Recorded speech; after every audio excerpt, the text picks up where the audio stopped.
Why do two people look at the same photograph and see completely different things? Well, I mean, you would think it's just a matter of opinion, right? Right. You'd think it's just subjective. But it actually goes so much deeper than that. Yeah. I want you to imagine a scenario. You are riding the bus home after a really long, exhausting day at work. Oh, we've all been there. Yeah, exactly. And you happen to look out the window, and there is this massive, breathtaking, deep red sunset completely taking over the horizon. In that exact moment, looking at that sky, you feel this profound sense of scale. You feel physically tiny, but also somehow deeply connected to the universe. It's that feeling of awe. Right. The vibration of the bus, the hum of the city, the fading light, it all compounds into this overwhelming feeling. So you do what anyone in the 21st century does. You pull out your phone? But pull your phone out of your pocket and you snap a picture. But then, a few hours later, you're sitting on your couch in your living room. Yeah. You open your camera roll, you look at that exact same sunset on your 6-inch screen, and you feel absolutely nothing. Nothing at all. It's the ultimate modern letdown. Exactly. Why did the lived experience evoke this profound sense of awe, while the photograph just makes you want to swipe right to the next post? Because the magic entirely evaporates. I mean, we're just left staring at flat pixels wondering where the feeling went. And that disappearing magic is the exact mechanism we are going to explore today. We are taking a deep dive into how our eyes actually work. But not on a biological level. Right, not biology, on a cultural level. Our mission today is to uncover how our eyes are not just passive lenses recording the world, but incredibly active interpreters of it. Which is such a massive shift in perspective. It really is. And I should mention right up front, this deep dive is prepared especially for the SanalSergi Art History series. Yes. SanalSergi.com is this incredible platform dedicated to art, photography, visual culture, and, in-depth image-based thinking. They do fantastic work. They really do. Their goal, and our goal today, is to help you develop a deeper, much more critical way of seeing the world around you, moving past static history and into living visual thought.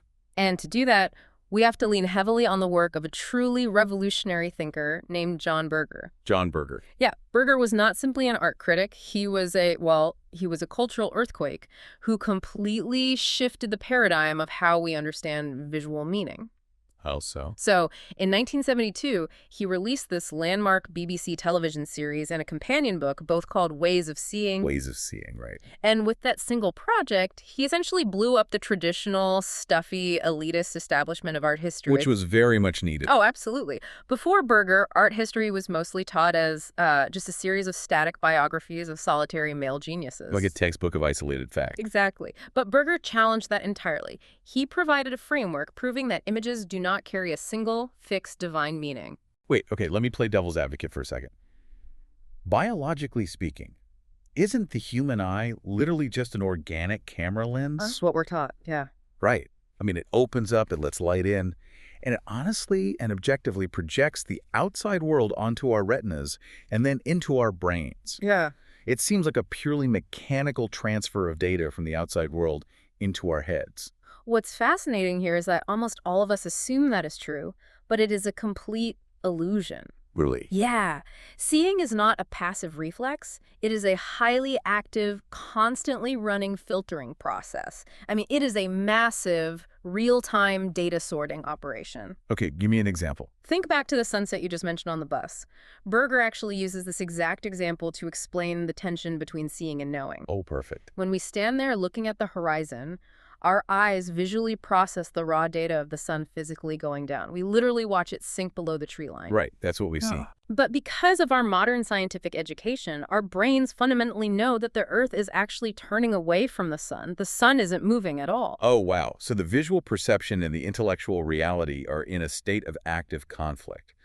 We are seeing one thing, but our brain is telling us another. Precisely. Our knowledge never perfectly fits the visual sight. The relationship between what we see and what we know is never settled. It is an ongoing negotiation. That is so interesting. You are constantly acting as a mediator between the light hitting your physical eye and the massive library of cultural information stored in your head. So it's never just raw input. Never. Berger's foundational, radical idea is that seeing comes before words.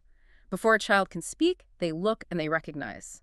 But as we grow, how we look is shaped entirely by what we know. Okay, let's unpack this, because if I am understanding the mechanics of this correctly, it means we never just look at the world nakedly. We are always looking at the world wearing these invisible filters. And those filters are built out of our education, our cultural background, our personal memories, and our societal assumptions. That is exactly how the framework operates, and that was the core thesis of Ways of Seeing. So it completely changes how we experience art. Oh, it dismantles it. Traditional museums, with their hushed halls and velvet ropes, they wanted you to believe that a masterpiece just radiated pure, objective beauty. Like you could just passively absorb it if you stared at it long enough. Exactly. But Berger proved that the viewer is actually an active participant. You're co-creating the meaning of that image based on the specific filters you bring to it in that exact moment. Which means the physical space where an image lives, like the environment surrounding it, is essentially programming that filter in our brains. Yes. The context isn't just decorating the image, the context is actually manufacturing its meaning. If we connect this to the bigger picture, we have to travel back in time to the world before the camera was ever invented. Okay, take us back. Think about the physical reality of the 15th century. Images were incredibly rare. I mean, you might only see a handful of artificial images in your entire lifetime. That is so hard to fathom today. Right. Now, imagine there is a glorious, monumental fresco of Jesus painted on the wall of a specific cathedral in Italy. Okay. To see that image, you can't just open a textbook or scroll through a digital feed. You have to undergo a physical pilgrimage. Travel takes weeks or months. So there's a huge buildup. Huge. You finally arrive, you walk through these heavy, imposing oak doors, you smell the intense burning incense, you feel the biting cold of the stone floor beneath your feet, and you hear the echoing silence of the vaulted ceilings. So you are surrendering your entire physical and sensory environment to the artwork. Exactly. The architecture and the atmosphere are forcing your brain into a state of reverence before you even look at the paint. Exactly. The meaning of that fresco was entirely inseparable from its singular location. The philosopher Walter Benjamin, whose work deeply influenced Berger, called this the artwork's aura. The art. Yeah, the aura is that irreplaceable, mysterious presence in time and space. The power of the image came directly from its physical scarcity and its immobility. You had to go to the art. The art did not come to you. You had to submit to its authority. Okay, here's where it gets really interesting. What happens when the camera is finally invented? The aura shatters. Right, because suddenly a photographer can walk right into that freezing, incense-filled cathedral, point a mechanical lens at that ancient fresco, and click a button. Yep. The camera rips that image off the wall. It copies it infinitely, puts it in books and newspapers, and effectively shatters that ancient aura into a million scattered pieces. It democratizes access, which is wonderful, but it simultaneously fragments the meaning entirely. Because it's detached. Exactly. Right. Once an image is detached from its original authoritative home, it becomes a free-floating entity. And because it is free-floating, its meaning can be completely hijacked and manipulated by wherever it happens to land next. Let's make this mechanism concrete for the listener. Think about the Mona Lisa. Oh, the ultimate example. If you walk into the Louvre in Paris today, that painting is bolted to a structural wall behind thick, bulletproof glass. There is gold trim everywhere, armed security guards standing by, and a massive crowd of people whispering in awe. The context is overwhelming. Right. That context, the museum frame, is screaming at your brain's filter, saying, this is a priceless artifact. This is the absolute peak of human genius. You must be intimidated. But take that exact same arrangement of paint, that exact same enigmatic smile, and print it on a ceramic morning coffee mug. The domestic setting completely defangs the art. It really does. You cannot be intimidated by a masterpiece when it is sitting next to your toaster while you eat cereal. Precisely. When you are standing in your kitchen at 6 in the morning in your pajamas, drinking out of a Mona Lisa coffee mug, the genius status vanishes.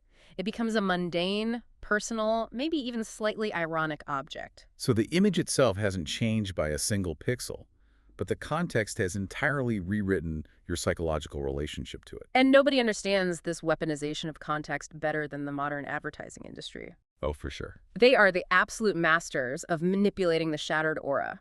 Have you ever noticed how a commercial for a luxury car or a high-end designer perfume will often visually reference famous Renaissance paintings. Yes, or they use sweeping classical music. Exactly. You will see a model draped in flowing fabric, posed exactly like a Greek goddess leaning against a sports car. Because they are deliberately stealing the surviving cultural prestige of European wealth. Bunjo. They are taking the reverence we have been conditioned to feel for museum art, and they are pasting it directly onto a mass-produced consumer product. That is the exact psychological mechanism at play. They are not simply selling you a mode of transportation or a nice scent. They are using historical visual language to sell you a promised future. The feeling of belonging to an elite class. Exactly. They are selling you the feeling of belonging to an untouchable class. But if context completely controls how we interpret an image, and institutions like museums and advertising agencies can just manufacture that context at will, Wow. it brings up a deeply uncomfortable reality about power. It definitely does. Historically speaking, who has actually possessed the power to control that context? Who gets to dictate the visual language? This brings us to what is arguably Berger's most shattering, enduring observation. It is a concept that fundamentally changed how an entire generation analyzed media. The gaze. Yes, he wrote, "Men act and women appear. Men look at women. Women watch themselves being looked at." Women watch themselves being looked at. Let's break down the mechanics of that using classical European oil paintings. Okay. If you walk through any major art gallery, you are going to see endless paintings of female nudes. Bathing nymphs, mythological Venuses lounging on velvet beds. Right, they are everywhere. But if you look closely at the geometry of the paintings, the women never look natural. They're never just existing in their own private, unobserved reality. No, not at all. Their bodies are almost always twisted in anatomically bizarre ways to fully display themselves to the front of the canvas. And we must ask, who are they contorting themselves for? They are posing for an invisible, ideal male spectator who is assumed to be standing right outside the frame. The painter created the image specifically for the visual pleasure and ownership of the wealthy male patron who commissioned it. So the whole setup is transactional. Completely. And because of this power dynamic, Berger argues, the woman's identity in the painting is entirely split. She is not simply herself, she is simultaneously the person being watched, and she is her own watcher, constantly monitoring how she appears to the male gaze. The hypocrisy built into these paintings is staggering to me. Oh, it's wild. You would have these incredibly wealthy, powerful men commissioning paintings of a naked woman holding a mirror, looking at her own reflection. And then the painter and the patron would title the painting Vanity. It is the ultimate historical double standard. Seriously. The mechanism is brilliantly cruel. The male patron gets to enjoy the visual thrill and ownership of looking at a nude woman. But by painting a mirror in her hand and labeling it Vanity, he places the moral condemnation for the nakedness entirely on her shoulders. Oh. He consumes the image, but she bears the guilt. I want you, listening to this right now, to really think about how this dynamic translates directly to your daily life. It's so relevant. It is. When a woman walks into a corporate boardroom today, or when she is simply posing for a quick photo with her friends at dinner, is there still a second camera running in the back of her mind? Often, yes. Is there an internalized, invisible spectator ruthlessly judging her posture, the angle of her chin, the fit of her clothes, entirely from an outsider's perspective? Berger is showing us that the power dynamic of the gaze didn't stay locked inside the wooden frames of 17th century canvases. It climbed out of the painting and took up residence right inside our own minds. It became the psychological air we breathe. Looking is inextricably tied to power. The person who holds the gaze holds the power to define reality. Okay, I understand how an oil painting is a subjective, staged reality. A guy with a brush and a canvas can paint whatever fictions or power dynamics he wants. But a photograph is a completely different medium. A camera physically records light bouncing off real objects in the real world. So, by definition, doesn't a photograph have to be an objective truth? Isn't just documentary evidence of what happened? This raises an important question, and it is perhaps the most dangerous illusion we face in our modern media diet. The illusion of truth. Exactly. The idea that a photograph represents the unvarnished complete truth is a cognitive trap. Berger helps us understand that a photograph is actually a violent intervention in the continuous flow of time. Violent. How so? It isolates 1,000th of a second, rips it out of the messy river of reality, and freezes it forever. Which means the frame itself is essentially a weapon of exclusion. Yes. The true power of a photograph isn't actually in what it is showing you. The supreme power of the photograph lies entirely in what the photographer deliberately decided to cut out of the frame. Precisely. A photograph is fundamentally a structured act of seeing. It is not reality. It is a highly selective quotation of reality. A quotation, I love that. And because it is frozen and isolated, the image itself is completely mute. It has no independent voice to explain what happened before or after the shutter clicked. Let me give a vivid example to illustrate how easily this is manipulated. Care for it. Imagine a news photographer takes a picture of a politician standing on a stage, and the politician has one arm raised high in the air, mouth open. Okay. That is the raw data. Now, if a newspaper prints that photo with the headline, "Great Victory," you look at that raised arm and your brain immediately fills in the context. You see a triumphant, celebratory leader inspiring a crowd. But if a rival newspaper prints the exact same photograph with the exact same raised arm and uses the headline, "Great Anger," suddenly you see a threatening, aggressive fist. Right, you see a demagogue shouting down his opponents. The missing information, what is just outside the frame, what the crowd was actually doing, what the tone of voice was, is entirely filled in by the text and by the biases of the viewer. The viewer and the caption are doing all the heavy lifting. Photography masquerades as objective truth, but it is actually constructing a very specific, highly edited narrative. Always. So what does this all mean for us today? John Berger published these ideas in 1972. He was analyzing classical European oil paintings, early advertising billboards, and black and white television. Which feels like ancient history. It does. But when you apply his framework today, it feels incredibly prophetic.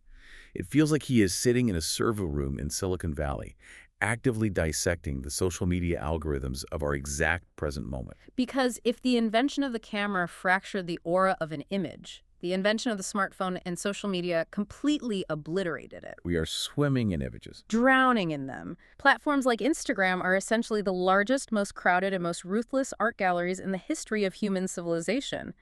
The reproduction of images is infinite, and we are all operating as our own museum curators. Let's look at the phenomenon of food porn. You scroll your feed on a Sunday morning, and you see meticulously lit, beautifully edited, high-resolution photos of a $20 latte and artisanal avocado toast. Oh, everywhere. The lighting is perfect. The table is rustic wood. That photograph is not actually about the nutritional value of the food. It is communicating something entirely different. It is the exact modern equivalent of a 17th century Dutch still life painting. Wait, really? How? Back in the 1600s, wealthy European merchants would commission incredibly detailed paintings of exotic lemons, silver goblets, and fresh lobsters. Okay. They didn't commission them because they liked the taste of lobster. They commissioned them to celebrate their private property and to flaunt their wealth. It's a flex. Exactly. The painting was a visual mechanism to say to their guests, "Look at the abundance and the global trade routes that I command." Your friend's perfectly curated photo of a luxury brunch is utilizing the exact same visual language. And the most striking parallel of all is found in modern influencer culture. Oh, without a doubt. The visual framing influencers use, the way they shoot down at their designer shoes, or use negative space to highlight the interior of a private jet, it commands authority. It functions exactly like the aristocracy from Berger's era. They broadcast their sponsored vacations, their flawless skin, and their endless leisure to reproduce an ancient power dynamic. To make us want what they have. Exactly. They are sending a very clear, timeless message to the masses. I have access to a life free of friction, and you do not. Wow. The entire architecture of these platforms is designed to keep the viewer trapped in a perpetual cycle of unfulfilled desire. You are meant to look at their feed, internalize the gaze, and feel a deep sense of lack regarding your own life. It is the exact same machinery of power, just upgraded from canvas and oil paint to pixels and algorithms. Yep. The medium changed, the speed of distribution accelerated, but the message and the hierarchy of who gets to dictate the visual ideal stayed remarkably identical. Which brings us back to the ultimate, enduring value of Berger's work. According to John Berger, seeing is never neutral. To see is to interpret. That's the core thesis. Exactly. The meaning of any image you encounter, whether it's on a museum wall, a billboard, or a social media feed, is built in milliseconds through a complex relationship between the image itself, the context it is placed in, and the cultural filters running in your own mind. But the incredibly empowering part of that equation, the real takeaway here, is that we, The viewers are the most critical variable. We hold the cards. Once you understand how the machinery of the gaze works, Oh, yeah. once you understand how the frame excludes reality, you do not have to be a passive consumer anymore. You can learn to read the invisible intentions hiding just outside the frame. We can stop accepting the envy, the desire, or the manufactured truth that an image is aggressively trying to force upon us. We can take our power back simply by questioning the context. I want to leave you with a final lingering thought to mull over today. The next time you're out somewhere and you hold up your phone to snap a photo, or right before you hit share on that perfectly curated, beautifully filtered image of your life, take a breath. Just pause. Ask yourself, whose invisible eyes are you actually posing for? And what messy, beautiful, complicated reality did you just deliberately crop out of the frame?